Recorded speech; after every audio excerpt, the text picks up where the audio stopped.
Today we'll be showing you how to clean and take care of your Praxis Mod. Here's some of the supplies. You'll need a small jeweler's screwdriver, a piece of sandpaper, fine grit or a scrubbing wand, some rubbing alcohol or dish soap, preferably antibacterial, a microfiber cloth, and Cape Cod cloths, which you can get at Ace Hardware. Here we have about 2 weeks worth of use on a Praxis Mod, and we want to clean that up. So we're going to take the Addy off, just screw that right off of there, and remove the hybrid top cap. It should come off relatively easily as long as you didn't screw it on or over tighten. And then we're going to remove the switch. The easiest way to do this is to push the switch mechanism in a little bit, make sure it's going into the tube just slightly. Take our battery, insert that into the tube, and place it on a flat surface. Get a long object that fits inside of the tube and push it against the switch while pulling up on the tube, and everything will pop right out real smooth. So, pretty easy.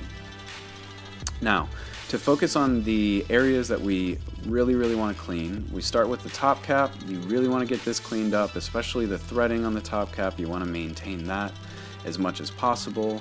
The tube, the internal portions of the tube, for example, this lip right here, and also the other side of the lip in there, the threading, we want to keep that nice and clean. It's more important than the outer appearance than anything else. Then we want to make sure that we're keeping the switch clean. So in order to do that, we get a small jeweler's screwdriver, and we're going to wedge it right in between the metal and the Delrin, and just apply a little bit of pressure in there, and pops right out. So remove that, and the spring is out, and then we're going to want to focus on cleaning the contact pin, the areas around the contact pin. I like to clean the lock mechanism off, get all the gunk out of there, so I'll show you how to do that now. So the easiest thing to do if you're in a rush or you don't want to go through the whole polishing process is just grab some dish soap and water or rubbing alcohol and a towel, and pretty much just run this thing under water with some soap. You want to clean the threading areas here. Again, you want to clean all portions of this lip underneath here. A lot of lint and things can get trapped in there as well as in here. You want to clean the contact pin, all the areas in there. So you can, if there's a lot of buildup, you can take some fine grit sandpaper. I use 1000 grit. Put it on a flat surface with some water on it, and then just rub in circles, maybe just real lightly for about, 10-20 seconds, just to get any debris you may have off of that area. After that, well, if you don't have the sandpaper, you can take this scrubbing wand or something similar like a Brillo pad, and just scrub some of that area off just like we would with the sandpaper. Works just as good most times. If you get any gunk caught in here or in here, again, just get something to clean it out. I like to rinse it out under soap and water. Usually that does the trick. Just make sure you get everything nice and dry before you assemble it back together. Additionally, if you really want a good cleaning, you can go to Ace Hardware and get these Cape Cod cloths. These things are amazing for cleaning any sort of brass, copper, anything like that. This is what I always use. It's pretty much mess-free. You can get them in these tubs or individual packets. The individual packets, I believe, have 2 or 3 sets of these little pads inside, which are pre-moistened.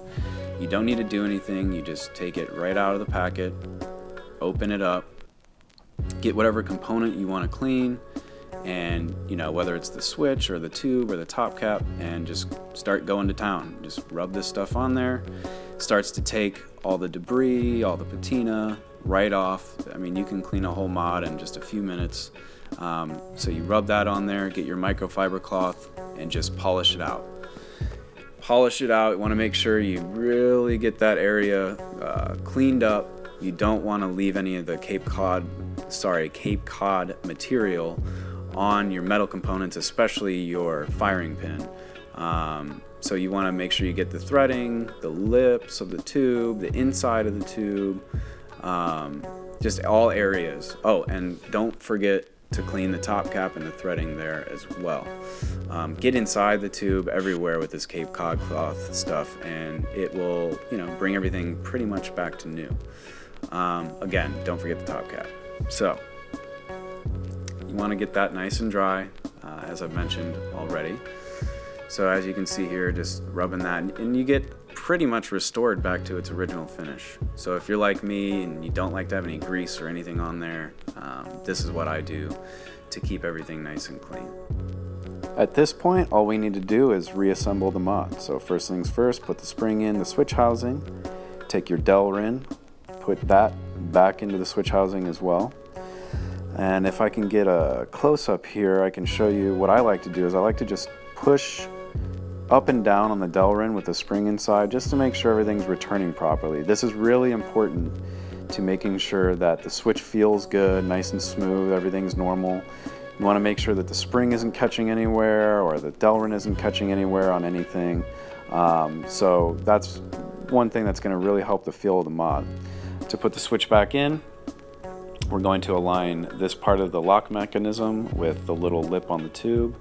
So get your fingernail, push that in, and then you just start to insert the switch in a little bit, and it'll go into maybe about right there. Just take your finger, push it as far in as you can. I like to get a battery, and usually if you just push it in, it'll go back into place like that. If not though, if it stops kind of, almost all the way, just take your thumb and your middle finger and apply pressure on both ends. Push the lock mechanism in, wiggle it into place, and you're good to go. So relatively easy. Then we're just going to take our top cap, screw it back onto our atomizer, nice and smooth till it stops. Very important. Do not screw this top cap on there too hard. If you screw it on there too hard, it's going to get locked onto your atomizer and it's going to seize up. So you want to be careful just to twist it until it stops instead of twisting it well beyond where it needs to and causing issues there. So once you get all that back together, you should be pretty much good to go. Again, just don't twist that atomizer way too hard onto the tube or else you're going to get it stuck. Now we have our buttery smooth switch back in place, actually working better than right out of the box, which is amazing. Here's how I like to use the switch. I just use that corner of my finger, and what you're left with is this beautifully nice clean mod. So hopefully this helped you guys out. If you have any questions, you can reach out to us on our website, and hope you enjoy the piece. Take care.